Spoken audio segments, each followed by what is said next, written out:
The butcher's market.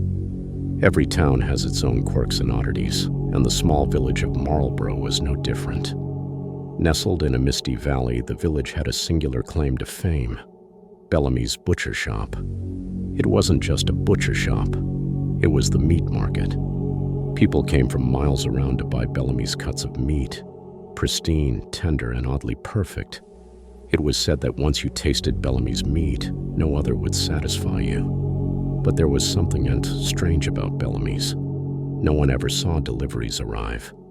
The nearest slaughterhouse was over 2 hours away, yet the shop was always fully stocked. The coolers were lined with gleaming cuts of beef, pork, lamb, everything you could want. Yet not a single villager could remember seeing Bellamy or his apprentice Fred bring in so much as a crate. The villagers chalked it up to Bellamy's efficiency. After all, he'd been running the shop for over 40 years. A master of his trade, people would say. But those who worked there didn't last long. Some said it was the long hours. Others whispered darker things. Claims of whispers in the cooler, an oppressive atmosphere in the cellar, and the sound of weeping. Then there was Elise. Elise was a student, fresh out of culinary school, who had taken up a part-time job at Bellamy's. She was ambitious and had big dreams of one day opening her own restaurant. She figured working at the legendary meat market would be a good stepping stone. When she was hired, Fred the apprentice showed her the ropes, but he seemed distant, almost terrified. He barely spoke to her, and when he did, it was only to mutter warnings. Don't ask too many questions. Elise was not one to be deterred, but on her third day she started noticing things. Small things at first. A cut of meat that wasn't listed in any book she'd studied. A metallic, almost coppery smell that lingered in the back room. And the strange hours Fred kept, disappearing into the basement for hours at a time. One night, Bellamy asked Elise to stay late and help clean up. She agreed, eager to make a good impression. Bellamy left her to sweep the front while he disappeared into the back with Fred. As she worked, Elise heard something. A low guttural noise that seemed to reverberate through the walls. It wasn't a machine, nor was it human. She froze. The noise grew louder, joined by a faint, wet slapping sound. She crept toward the back of the shop, her heart pounding. The metallic smell hit her like a wall as she approached the heavy steel door that led to the basement. It was ajar, and she could see a faint, flickering light emanating from below.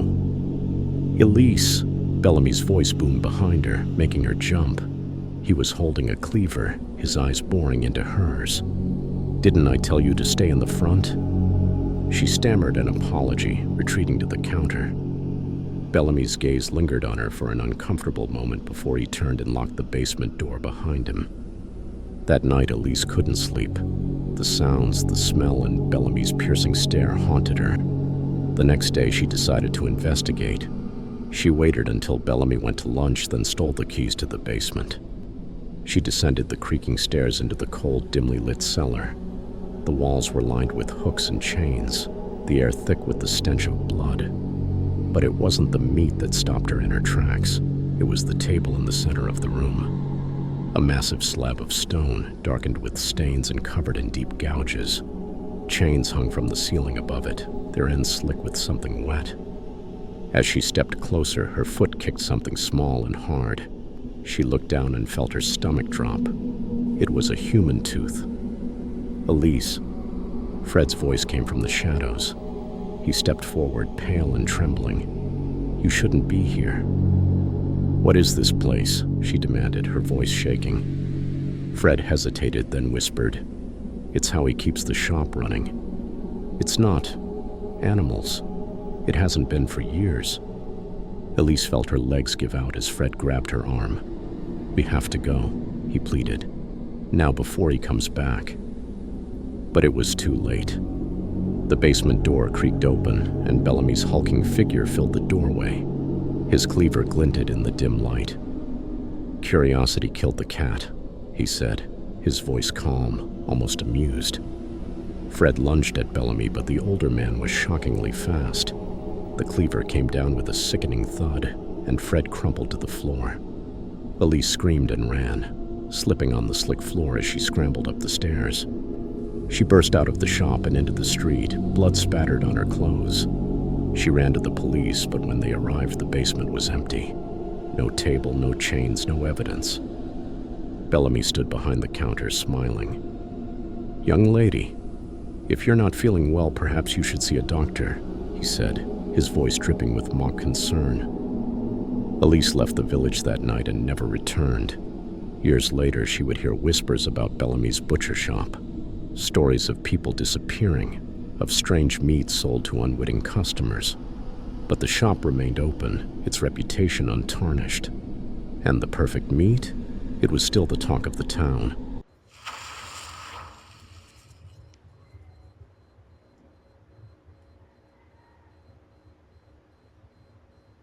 The bait shop.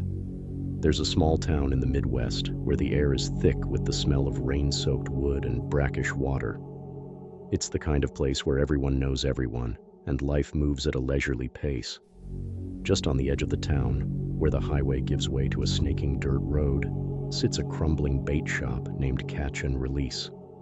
It's been there for decades, a relic of better days when anglers flocked to the nearby lake.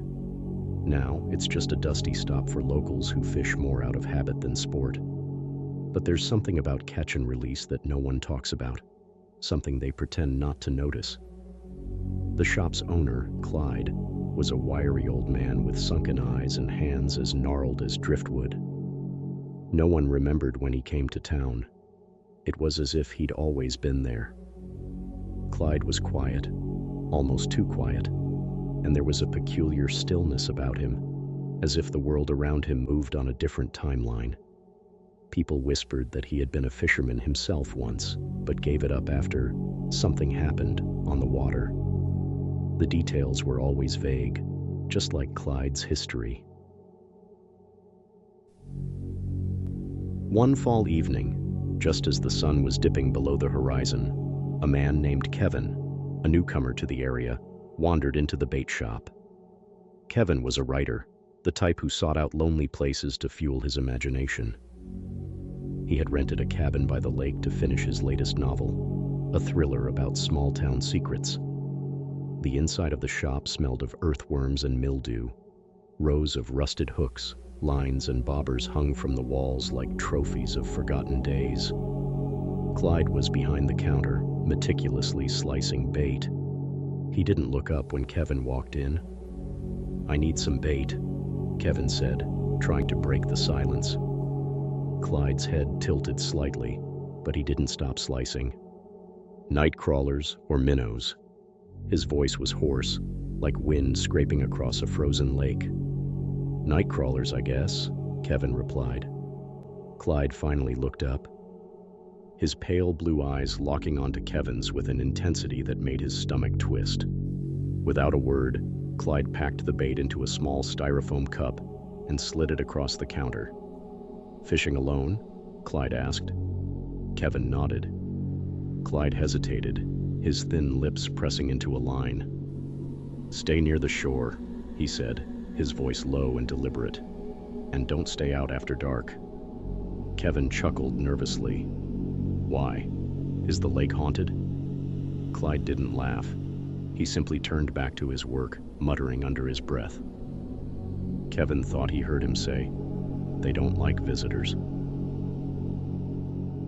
On that night, Kevin set up his rod near the lake, the stars twinkling above him like shards of broken glass. The air was eerily still, the kind of stillness that makes you feel like you're being watched. As he cast his line, he couldn't shake the image of Clyde's piercing stare. Hours passed. Kevin caught nothing but a creeping unease. He decided to pack up, but just as he was reeling in his line, he noticed something bobbing in the water. It was a small wooden box, weathered and slimy with algae. Curiosity got the better of him, and he waded in to retrieve it. The box was surprisingly heavy, and when he opened it, his breath hitched. Inside was a bundle of fishing line, tangled and knotted, but what made Kevin's skin crawl was what was caught in the mess.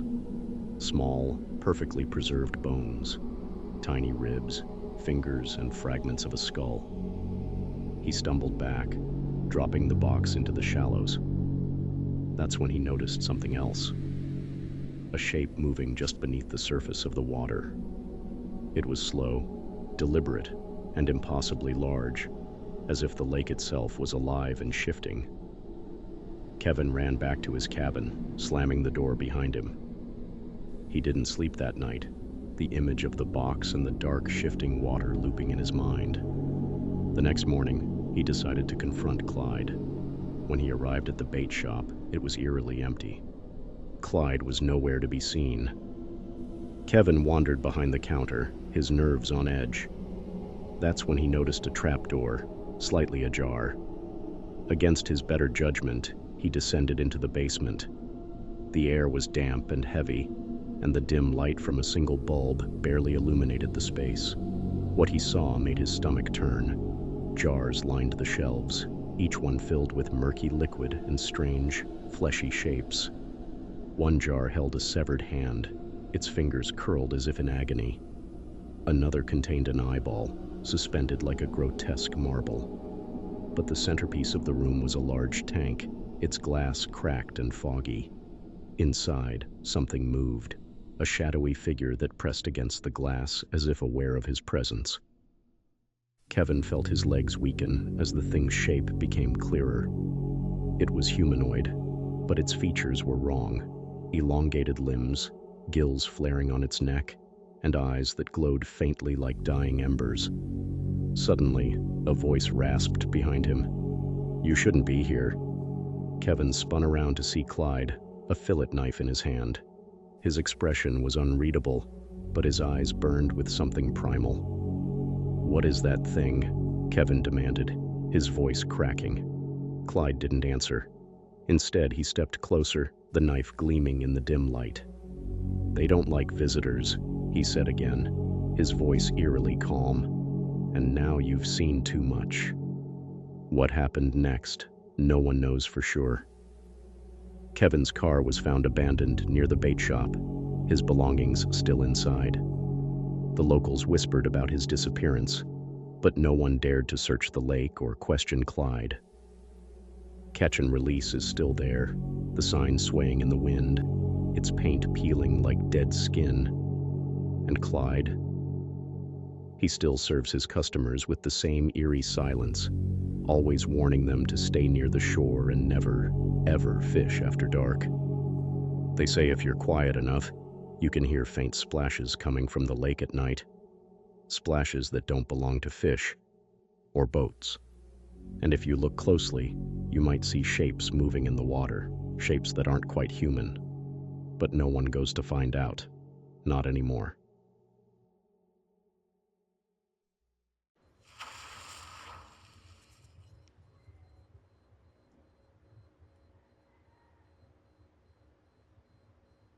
The bowling alley. It was a Wednesday night when Ben decided to stop by the old bowling alley. He'd just moved back to his hometown after being away for a few years, and honestly, he was looking for something familiar, something normal. He wasn't really in the mood to go out drinking or hit up the usual dive bars.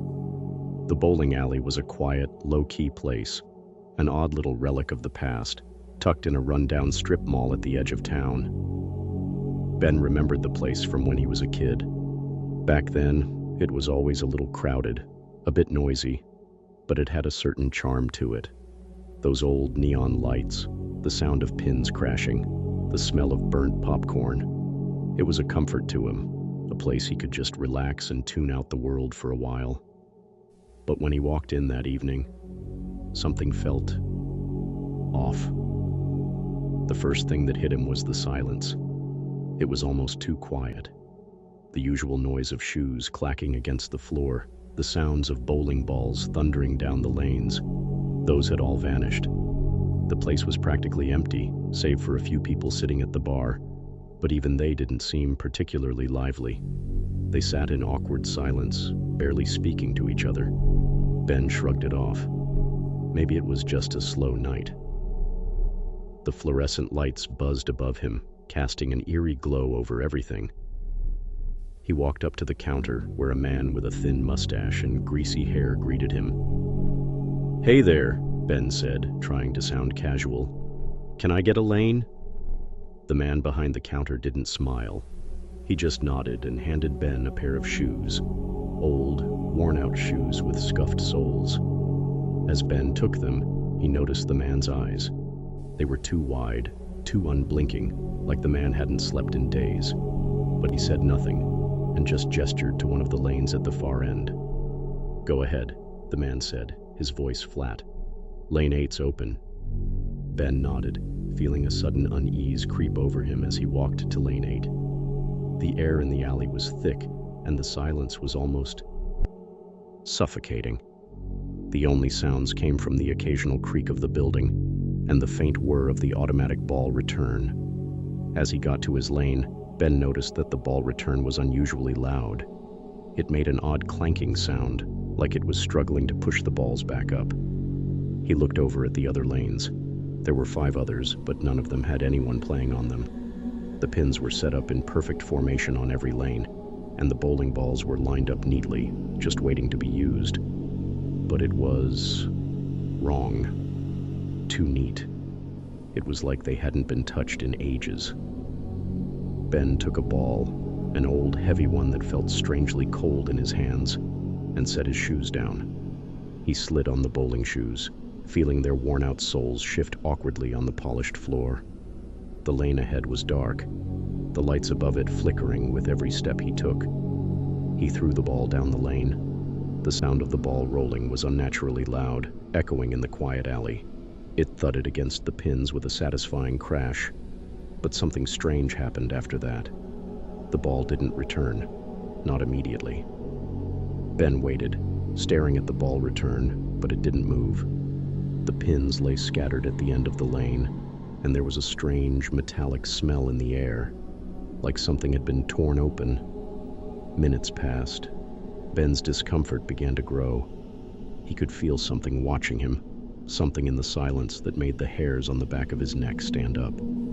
He glanced over his shoulder, half expecting someone to be standing there, but the bowling alley was still empty. No one was coming, and no one had come in for a while. He looked back at the ball return, expecting it to spit the ball back any moment. But then, as if it had been waiting for him to look away, the ball slowly began to roll back up the lane. The movement was slow, unnervingly slow, as though it was being drawn up by an invisible hand. Ben's heart skipped a beat. He watched the ball approach, but there was something off about it now. It wasn't right. It didn't look the way it had when it left his hands. It was covered in something dark, and it felt heavier, like it had picked up weight as it rolled back to him. He reached down to grab it, and that's when he felt it. The ball wasn't cold anymore. It was almost burning, and when he touched it, it was slick, wet, as though it had been drenched in something that wasn't water. Ben pulled his hand back, recoiling, but there was no time to think. He heard something move behind him, a soft sound, a shuffle. He spun around, expecting to see someone walking toward him, but the lane was still empty. The ball had stopped at his feet, just sitting there, waiting. Then, the voice. It wasn't loud, but it was clear enough to make Ben freeze in place. "Play the game." It was a whisper, soft, like it was coming from the walls themselves, or maybe from inside his head. He turned his head quickly, searching the dark corners of the alley, but there was no one. Nothing. Just shadows. Ben felt his pulse quicken, his breath growing shallow. He wasn't sure what was happening. His mind was racing, trying to process it. He'd been in this alley hundreds of times as a kid, and it had never felt like this. But now it felt wrong, like there was something alive in the walls, something that wanted him to stay. The voice came again, louder this time, though still a whisper. "Play the game." Ben wasn't sure what to do.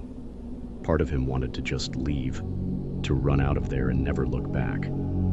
But something kept him rooted in place. Something told him that if he didn't finish the game, something would happen. Something worse. So he grabbed the ball. It was still burning hot, and the texture was slick, like it was covered in oil. No, not oil. Something else. He stepped up to the line, his legs trembling. The alley around him seemed to stretch, the shadows growing darker, deeper. He could hear something moving in the distance. Lane 8. A half-finished game still sitting there on the screen, the pins perfectly aligned. They said he'd just collapsed, maybe from exhaustion, maybe from stress. But the workers, they'd never mention the man again. Not to him, not to anyone. They just kept the lights on and kept the lanes ready. Because if you listen close enough, you'll hear the faint sound of shoes clacking in the distance, and the whisper, always the whisper, "Play the game." That's the story of the bowling alley. It's still there, still open. Some people say they've heard strange things if they go at the wrong time. Maybe next time you'll be the one to find out what happens when the game's not finished.